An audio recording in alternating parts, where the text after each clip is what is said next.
১৯৪৫ সালের ৬ আগস্ট বিশ্ব ইতিহাসে এক অমোঘ অধ্যায়ের সূচনা ঘটে, যখন যুক্তরাষ্ট্র প্রথমবারের মতো যুদ্ধক্ষেত্রে পারমাণবিক বোমা প্রয়োগ করে জাপানের হিরোশিমা শহরকে ধ্বংসস্তূপে পরিণত করে, যা মানব ইতিহাসের এক ভয়াবহ ট্র্যাজেডি এবং পারমাণবিক অস্ত্র ব্যবহারের এক ভয়ঙ্কর দৃষ্টান্ত। এই হামলায় প্রায় ১,৪০,০০০ মানুষ প্রাণ হারায়, যার অধিকাংশই ছিল বেসামরিক নাগরিক। ৩ দিন পর ৯ আগস্ট নাগাসাকিতে আরও একটি শক্তিশালী পারমাণবিক বোমা বিস্ফোরিত হয়, যেখানে প্রায় ৭৪,০০০ মানুষ নিহত হন। এই দুই হামলা দ্বিতীয় বিশ্বযুদ্ধের শেষ দিকে সংঘটিত হলেও এর দীর্ঘস্থায়ী প্রভাব ও মানবিক বিপর্যয় আজও বিশ্ববাসীকে চিন্তার মুখে ফেলেছে।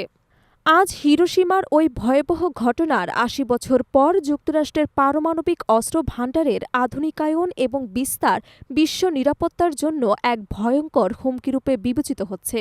ইতিহাসে এই প্রথম পারমাণবিক হামলার মাধ্যমে মার্কিন সামরিক বাহিনী যুদ্ধক্ষেত্রে পারমাণবিক অস্ত্র প্রয়োগ করে। নতুন এই অধ্যায় সূচনা করলেও পরবর্তীতে এর ধ্বংসাত্মক প্রভাব এবং মানবাধিকার লঙ্ঘনের ব্যাপক সমালোচনা করা হয়। কুইবেক চুক্তির অধীনে যুক্তরাজ্যের সম্মতির সাপেক্ষে এই হামলা পরিচালিত হলেও দায়ভার প্রাথমিকভাবে যুক্তরাষ্ট্রের ওপরই বেশি। পারমাণবিক বোমার বিস্ফোরণে হিরোশিমা শহরের প্রায় ৭০% ভবন ধ্বংসপ্রাপ্ত হয় এবং হাজার হাজার মানুষ দগ্ধ, অসুস্থ এবং পঙ্গু হয়ে যায়। বোমার তাপমাত্রা এতটাই বেশি ছিল যে এটি আশেপাশের এলাকায় ভয়াবহ ক্ষয়ক্ষতি করেছে, আর বিষাক্ত বিকিরণ মানুষের জীবনের আজীবনের ক্ষতি সাধন করেছে। মৃত্যুর পাশাপাশি বেঁচে যাওয়া মানুষের মধ্যে অনেকেই লিউকেমিয়া, ক্যান্সারসহ নানা রেডিয়েশনজনিত রোগে ভুগছেন।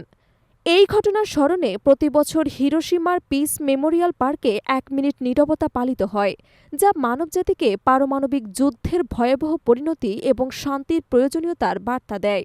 বিশ্লেষকরা মনে করেন, যুক্তরাষ্ট্র ইতিহাসের মধ্যে সবচেয়ে বেশি যুদ্ধাপরাধ সংঘটিত করেছে এবং হিরোশিমা নাগাসাকি ট্র্যাজেডি তারই একটি মর্মান্তিক অংশ।